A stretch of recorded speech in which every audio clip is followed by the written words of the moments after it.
All right, today we're going to be going over a couple lessons, but before we get started, I want to explain a little bit of what things are going to look like moving forward. So for the last 4 lessons of this chapter, we're going to continue doing things pretty much as normal. I'm going to be putting out videos to you guys covering, we're actually going to be doing 2 lessons per day for these last 4 lessons. So 2 today, and then we'll do 2 on Tuesday of next week. You guys will have assignments out of the book for these lessons that you will turn in similar to how you did the last few lessons where I had you just take pictures and send them to me as an email. Once we're done with this chapter, I'm going to be changing things up a little bit. We're going to be utilizing some other resources, but just to finish up this chapter, I wanted to keep things as normal as possible. So yeah, that's what we'll be doing moving forward. Once we're done with this chapter, I'll give you more details as far as what exactly we'll be using, what your assignments will look like, and all of that. So let's get started with the 2 lessons for today. So as I said, we're going to be covering 7.4 and 7.5. 7.4 is on adding and subtracting polynomials. So in our last lesson, we learned about polynomials. It's made up of multiple monomials combined by addition and subtraction.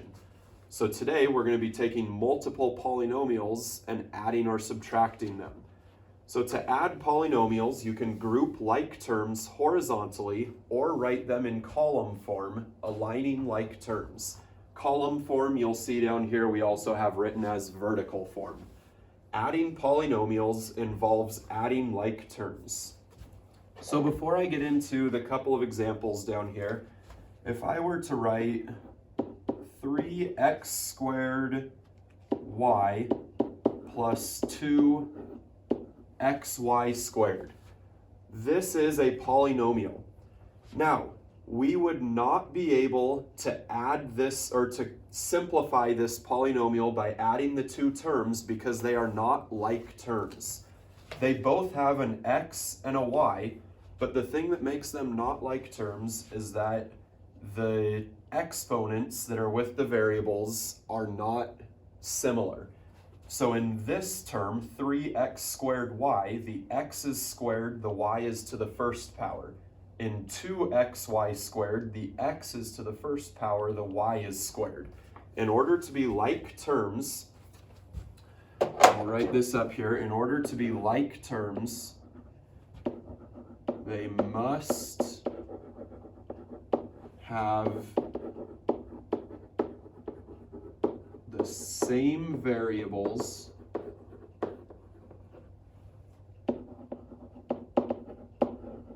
raised to the same powers. So you'll notice that rule doesn't have anything to do with the coefficients that are in front of our variables. The coefficients can be different. It's only the variables and their powers that we really care about when we're determining whether or not there are like terms. So in this case, we would not be able to add those because they are not like terms. But if I had 3x squared y plus 7x squared y, in this case, again, the coefficients can be different. That doesn't matter. But since if we look at the portion with the variables, they both have an x squared and a y, then we can combine these. And what we do is we combine the coefficients. So 3 plus 7 we would say is 10 x squared y. And that would be our solution in combining these 2 like terms. So knowing that, let's go ahead and take a look at a couple examples here. So our first one, 3x squared minus 4x plus 8 is our first polynomial, and we're going to add that to 2x minus 7x squared minus 5. Now, in our last lesson, we learned about writing polynomials in either ascending or descending order, and I mentioned in that video that most of the time when you're working with polynomials, you will always want to have them written in descending order. So if we look at this, this first polynomial is already written in descending order, so we will keep that exactly how it is. 3x squared minus 4x plus 8. Our second polynomial, though, is not written in descending order. So what we need to do is we need to switch the 2x and the negative 7x squared in order to get it into descending order. So this would become negative 7x squared plus 2x minus 5. Now that we've got them both in descending order, we're going to go ahead and add them. We're going to add our like terms. So first, let's go through and determine our like terms. We've got a 3x squared and a negative 7x squared. That's one set of like terms. We've got negative 4x. I'm going to go ahead and put a box around that. Then we've got a positive 2x. Since those just have an x to the first power, those are like terms. And then we've got our constants, or our numbers without any variables, which are an 8 and a negative 5. Remember, it is always very important to keep those signs in front of the numbers. So if we combine our like terms now, we've got 3x squared plus negative 7x squared. So 3 plus negative 7 becomes 3 minus 7, which gives us negative 4x squared. Then we have negative 4x plus 2x, gives us a negative 2x. And then we have 8 plus negative 5, which becomes 8 minus 5, which gives us a positive 3. This cannot be simplified anymore because there are no like terms within it. So this would be our solution. That's the horizontal method of adding our polynomials. Now over here, I'm going to go ahead and show the vertical method. The vertical method, if you think about it, is very similar to going back to when you first learned how to add numbers. So if we are doing, let's say, 132 plus 57. When you first learned how to add these numbers, you added them vertically. You lined up the corresponding places, so the ones, the tens, and the hundreds, and you added those terms that are in the same spots. So our ones add up to a 9, our tens add up to an 8, and our hundreds are just that 1, and that would become 189. So in that same way, when we add polynomials vertically, we need to line up those corresponding parts. So in this case, we would have our first polynomial, 3x squared minus 4x plus 8, and then we are adding, again, we want it in descending order because our corresponding parts need to be lined up. So we have a negative 7x squared plus 2x minus 5. Now again, you're just going to add vertically here. So we have 3x squared plus negative 7x squared gives us negative 4x squared. Negative 4x plus 2x gives us negative 2x. And then 8 plus negative 5 gives us a positive 3. So same answer, two different methods of being able to do it. Let's walk through one more example of that. I'll do this one showing both methods again. Maybe here.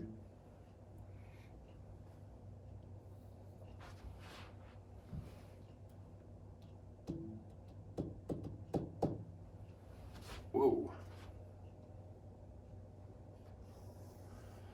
Technical difficulties. There we go. All right, so our second example, if we look at this one, our first polynomial is written in descending order already in terms of x. Second polynomial is also written in descending order, so we don't have to rewrite this one. If you wanted to do this one horizontally, you could go ahead and add the way it's written right now. 5x squared plus negative 3x squared would give us 2x squared. Negative 3x plus 6x would give us a positive 3x.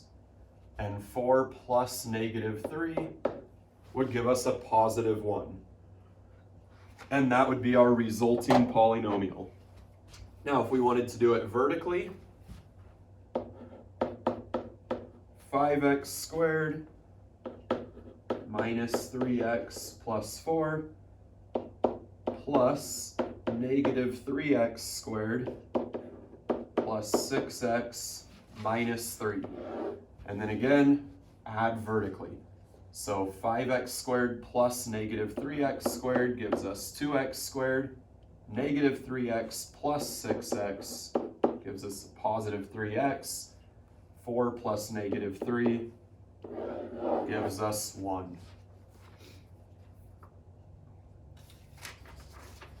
So that's adding polynomials. Now we're going to move on to subtracting polynomials.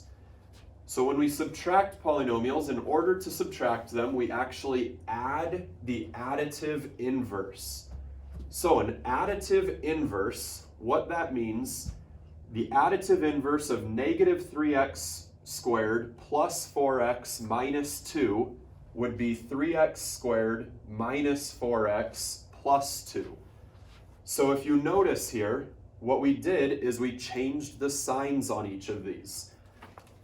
Because if I were to say that we were going to take 2x squared plus 4x minus 3, and we're going to subtract, let's say, this polynomial right here, negative 3x squared plus 4x minus 2, what we're really doing to find the additive inverse is we are distributing that negative into the polynomial, which then changes all of the signs, and this would become an addition problem.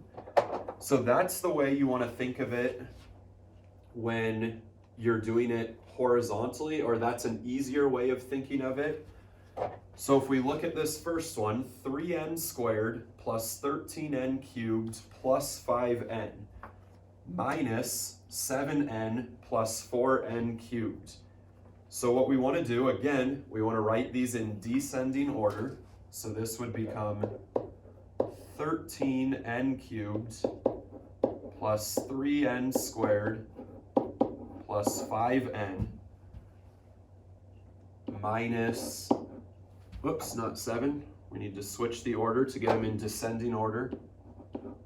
4n cubed plus 7n. So this was just rewriting the problem, getting it all into descending order. Then again, like I said above, when you're subtracting these, what you can think of it, if you want to just always go back to addition, you can think of it as adding the additive inverse. So what that means is that our first polynomial will always stay the same. You're only changing that second polynomial. You're turning it into addition, and again, the additive inverse, you're distributing that negative into the polynomial, which means that you are changing the signs of each term. So now combining like terms, 13n squared plus negative 13n cubed plus negative 4n cubed would give us 9n cubed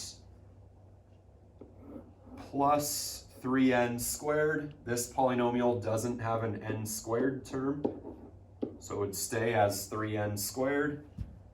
And then 5n plus negative 7n gives us negative 2n. And that would be our answer right there. Now, you don't have to change it into an addition problem.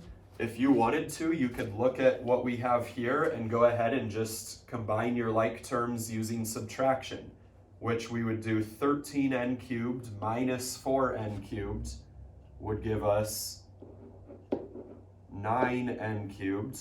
Again, we only have the one n squared term, 3n squared, and then 5n minus 7n gives us negative 2n. So again, coming up with that same answer, just a couple different ways of solving it. Looking at it as either the straight subtraction problem or turning it into an addition problem. Then doing this vertically is very similar to what we did on that last slide. So once you've got them into descending order, we would write it as 13n cubed plus 3n squared plus 5n, and then we're subtracting 4n cubed. Since this second polynomial doesn't have an n squared term, we would write in 0n squared as a placeholder, and then we have plus 7n. Then we would subtract vertically. So 13 minus 4 gives us 9n cubed. 3 minus 0 gives us 3n squared. 5 minus 7 gives us a negative 2n. So coming up with that same answer again. So let's take a look at one more example of this here. See if it'll let me get rid of this time. There we go. So here, this time I'm just going to look at it as a straight subtraction problem. These are both written in descending order already. So if I look at this as subtraction, 4x cubed minus negative 2x cubed. Since we're subtracting a negative, it becomes addition. And we have 6x cubed. Then negative 3x squared minus x squared. Negative 3 minus 1 gives us negative 4x squared. 6x minus, there's no x value in this one, so we're just writing in that 6x. Then negative 4, let's do a triangle here. Negative 4 minus negative 2, so negative 4 plus 2 gives us a negative 2, and that polynomial would be our solution right there. So that's subtracting polynomials. We're going to look at a couple of story problems here. The total number of public school teachers, T, consists of two groups, elementary, E, and secondary, S. From 1992 through 2003, the number in thousands of secondary teachers and total teachers could be modeled by the following equations, where n is the number of years since 1992. So we can say S, the number of secondary teachers, is equal to 29 times the number of years plus 949. And then T, the total number of teachers, is equal to 58 times the number of years plus 2,401. So part A here asks us to find an equation that models the number of elementary teachers, E, for this time period. So if we needed to find the number of elementary teachers, we know that secondary teachers plus elementary teachers will equal that total amount of teachers. Now, if we're trying to solve for elementary, we would subtract our S over, and we would say that elementary teachers are equal to the total minus the secondary. So for this, we can say elementary is equal to the total, which is 58n plus 2,401 minus the secondary, which is 29n plus 949. Now, we just learned how to subtract polynomials. That's what we need to do here. We're going to combine our like terms, So 58n minus 29n gives us 29n. 2,401 minus 949 would give us 1,452. So that would be elementary. To find the number of elementary teachers, you would do 29 times the number of years and add 1,452. Now, using this equation, they want us to predict the number of elementary teachers in 2020. Now, n is the number of years since 1992. So if we have elementary teachers are equal to 29n plus 1,452, we can say for n here, we're going to plug in the number of years since 1992, which in this case for 2020 would be 28 years. So we would do 29 times 28, and then we would add 1,452, and that would give us a total number of, let's see, forgot my calculator up here.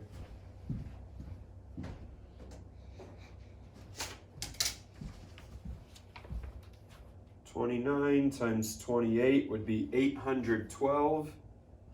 Then we would add 1,452, and that would give us 2,264. But if we go back up here, one of the key pieces of information is that they say this is the number in thousands of teachers. So that means we have to add 3 zeros to the end of this. So we would say 2,264,000 elementary teachers.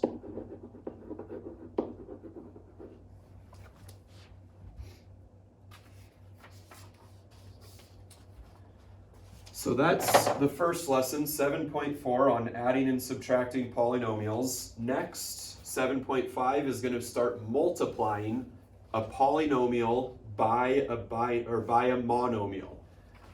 So just like we did before, we've used the distributive property. So before we did something like 4 times 3x plus 2. Really, this is multiplying a polynomial by a monomial.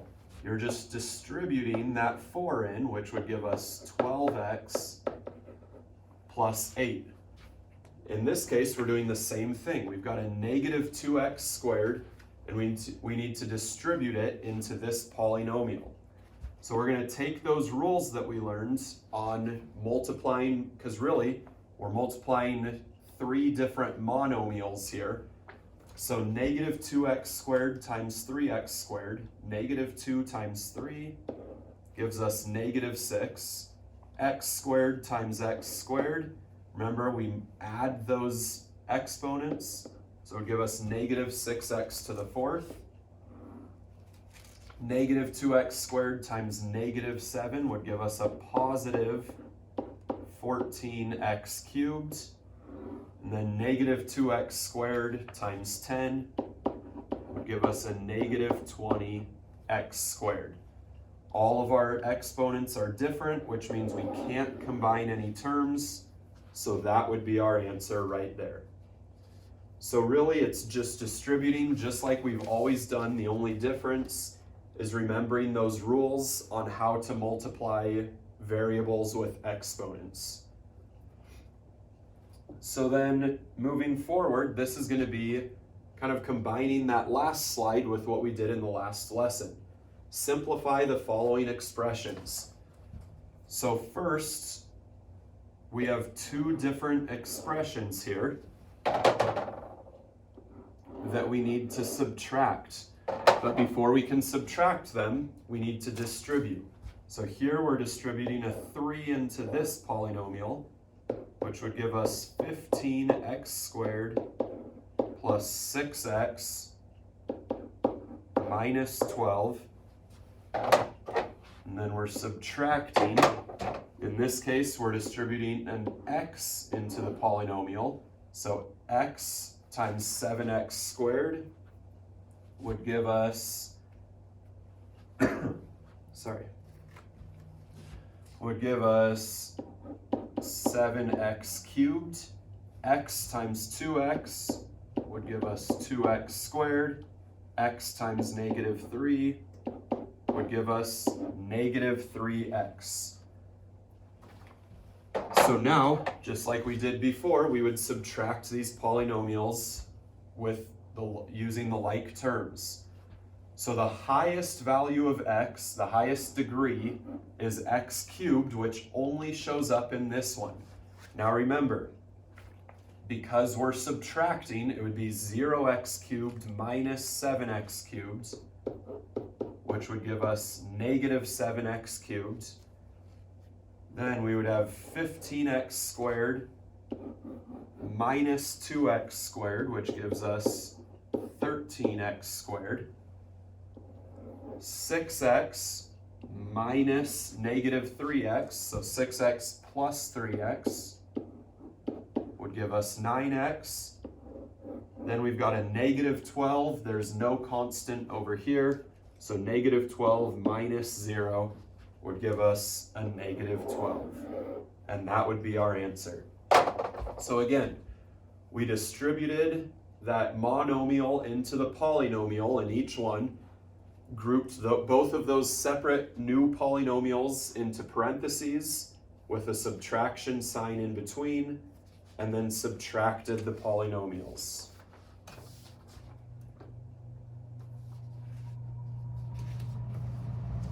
So then 2 more slides here.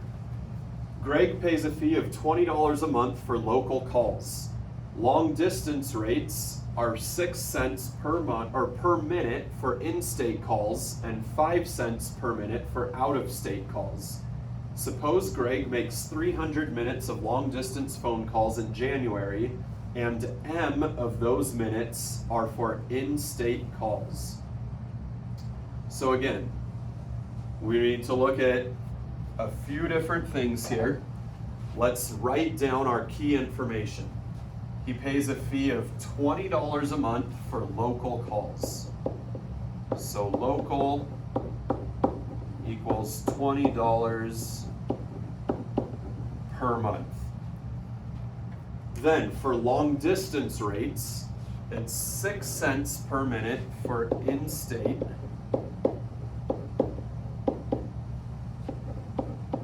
So in-state is $0.06 per minute, and 5 cents per minute for out-of-state. So out-of-state, we know, is 5 cents per minute. So using that information, they say, suppose Greg makes 300 minutes of long-distance phone calls in January, and M of those minutes are for in-state calls. So we know part A tells us to find an expression for Greg's phone bill for January. So we know that his phone bill has that base rate of $20 per month for the local calls. Then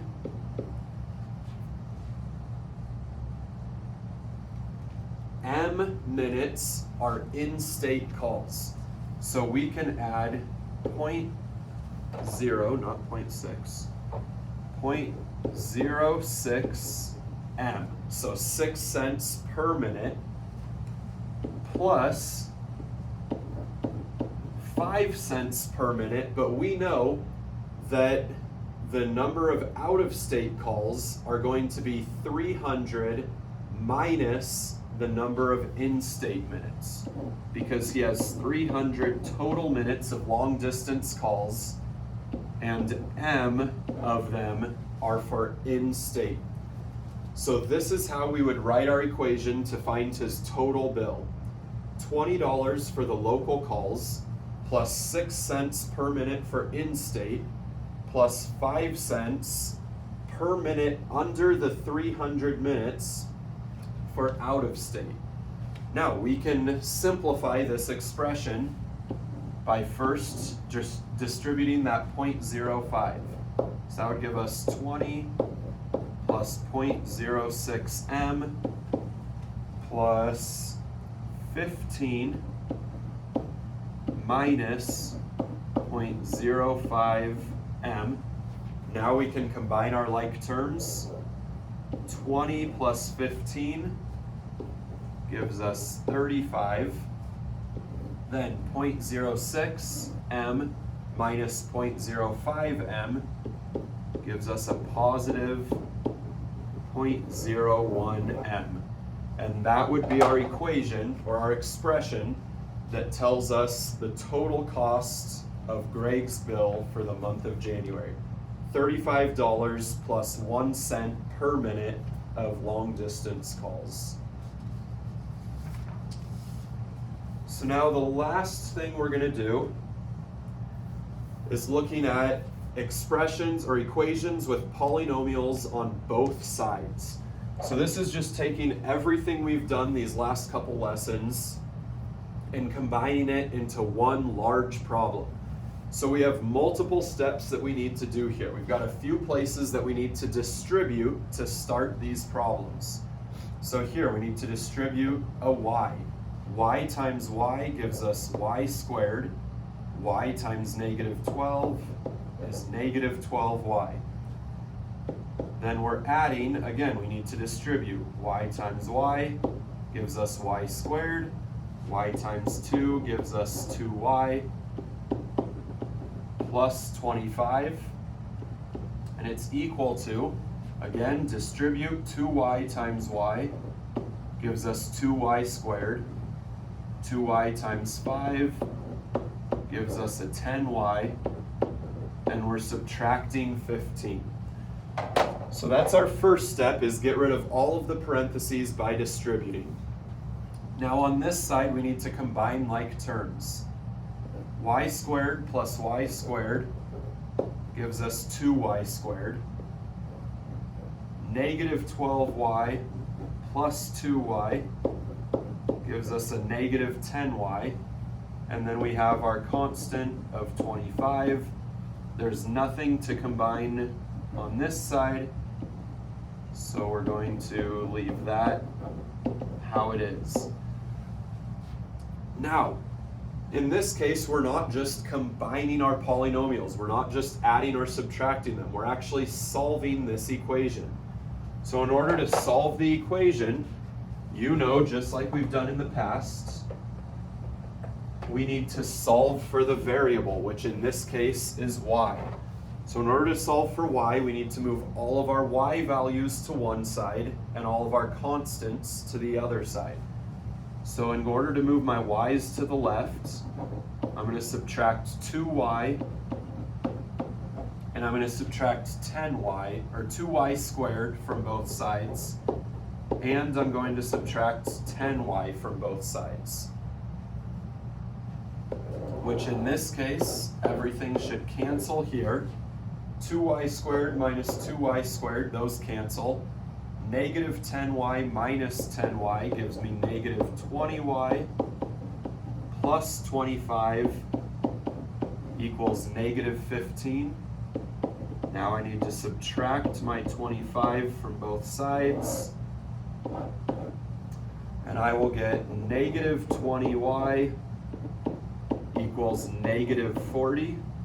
Now to get my y by itself, I'm going to divide by negative 20. And I end up with y equals negative 40 divided by negative 20, which gives me a positive 2 as my answer. So again, we combined some of those steps of multiplying monomials by polynomials, combining all of our like terms, and then we went back to our basic algebraic principles of solving for that variable to get our answer of y equals 2. Now, I know I moved through these 2 lessons pretty quickly. Since it's a video, you can always rewind, replay, go over things multiple times if you need to. There's lots of other helpful resources out there. If you need help finding some of those, let me know. Or if you have any questions on this at all, let me know. Your assignments for these 2 lessons are right here. Fairly short assignments for both of them. Again, this is being assigned today. The next time I'll put something out is on Tuesday, so I would like you guys to have these assignments done, take pictures of them, and email them to me by Tuesday at the latest, please. And then we'll continue moving on from there. Again, just like normal, always feel free to reach out, email, call, text me if you have any questions or need any help with this at all. And yeah, miss having you guys in the classroom. I guess this works, but I'd rather have you guys here with me, and hopefully that can happen sometime soon. See you later.